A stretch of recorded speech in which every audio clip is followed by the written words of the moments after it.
Well, we haven't had a chance to talk to this guy since he was a senior in high school. Carson Everhart joining us here on the NCWLIFE channel. First of all, Carson, thanks for taking the time to do this. Thank you. I appreciate it.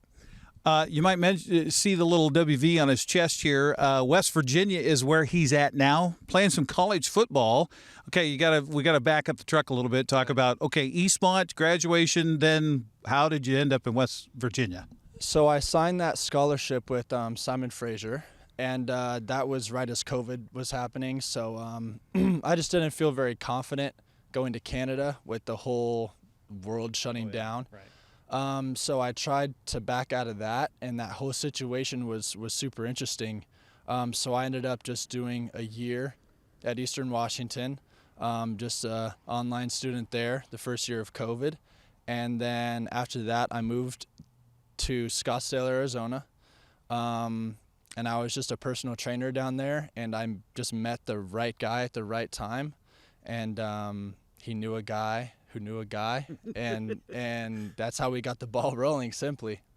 Now, we know you from being a quarterback here at Eastmont, a couple of seasons worth, and one of the highest passer ratings in the history of the school and things like that. Now, if I remember right, it was going to be a long snapping career for you, right, after high school? Right, it was that or receiver, which is what I was going to do at Simon Fraser. And then, yeah, I just always had long snapping in my back pocket because of my dad, and that got me a spot at Eastern, but it was all after it was too late. Sure. With Simon Fraser. Okay, so how do you go from that to being tight end, right, at West Virginia? Yeah, so the guy I met, he actually trains some of the best quarterbacks in the country out there in Scottsdale, and I had met him and told him I thought I could be a receiver somewhere, somewhere smaller, just to get back in it. And I went out there and caught for some guys like Spencer Rattler,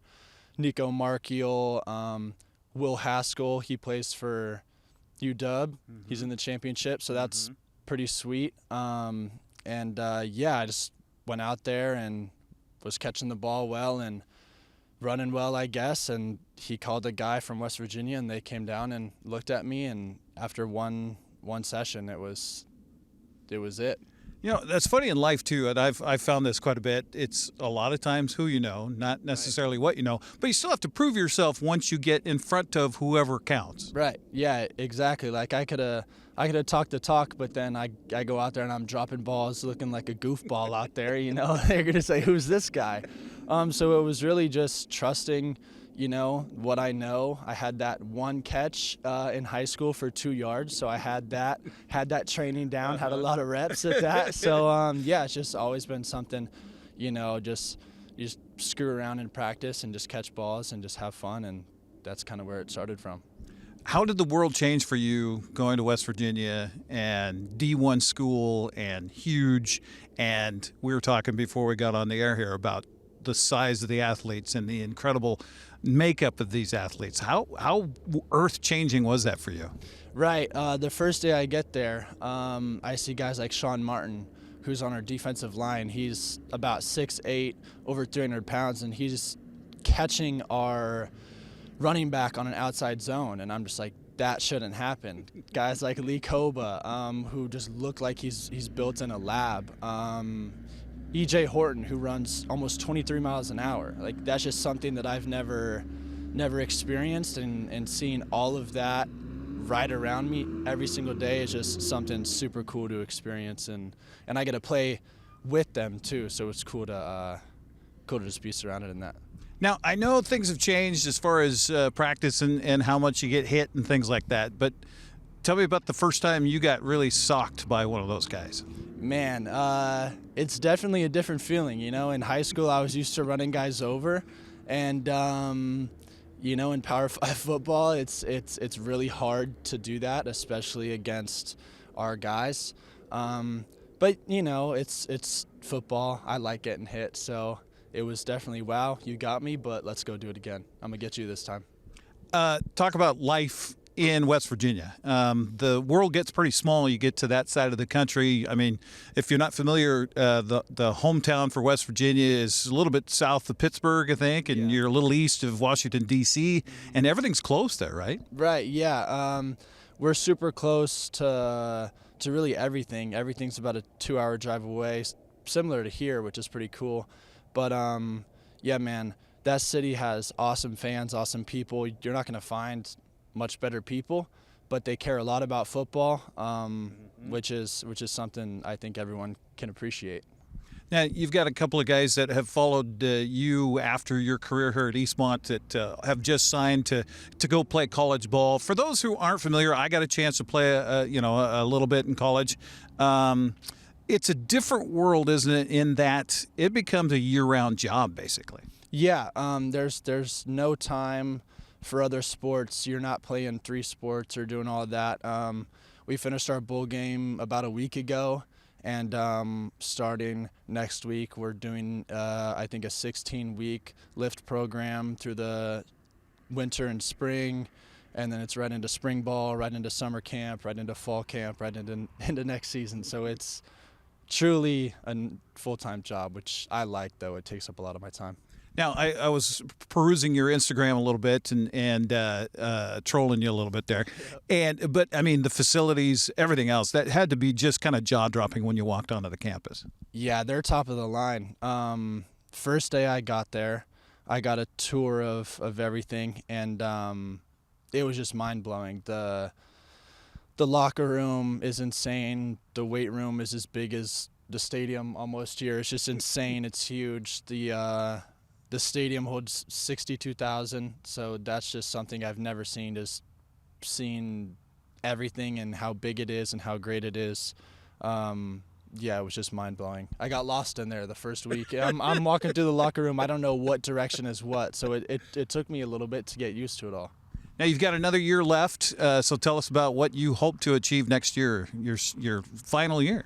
Right, so next year I'm hoping to get on some special teams, start on those, because those are some of the most fun things, and they're super important in the games too. Our special teams are pretty electric, I would say, especially our punt team. So I would say starting on that is huge, and then stealing some reps at tight end would be super cool, and then seeing if I could find some at snapper too would be pretty cool. Now, 89-15. What number are you now? 89 or 12, actually. 12, okay, yeah, 12. Yeah, okay. So those were in our specialty uniforms, and they just kind of gave me 12, but I liked it because it was a Washington thing. You know, it kind of all brought me back here and where it all started. So I liked it.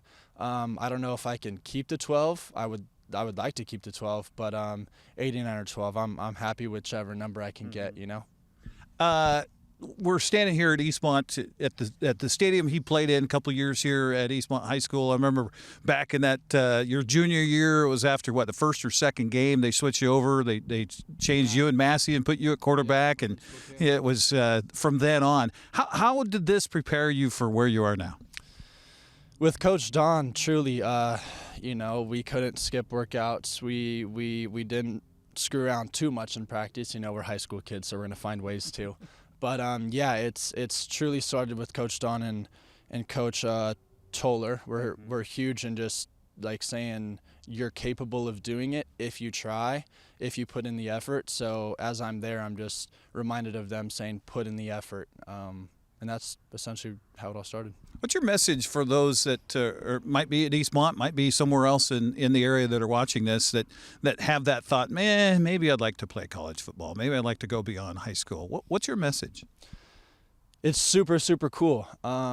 It's truly a lot better than working. I was working in the past, and this is way cooler than that. Now, I wasn't going to bring that up, but right. You know, back in the day, I had Carson make me a pie down the road here at Domino's. So you know. Right. Yeah. I mean, so it's truly, you can work for the rest of your life, but you only get a lot of the times high school or a little bit of college to play football, right? If you're lucky, so if you want to do it, you just got to do it, and you'll be so thankful of whatever experiences you can get that's on top of just high school.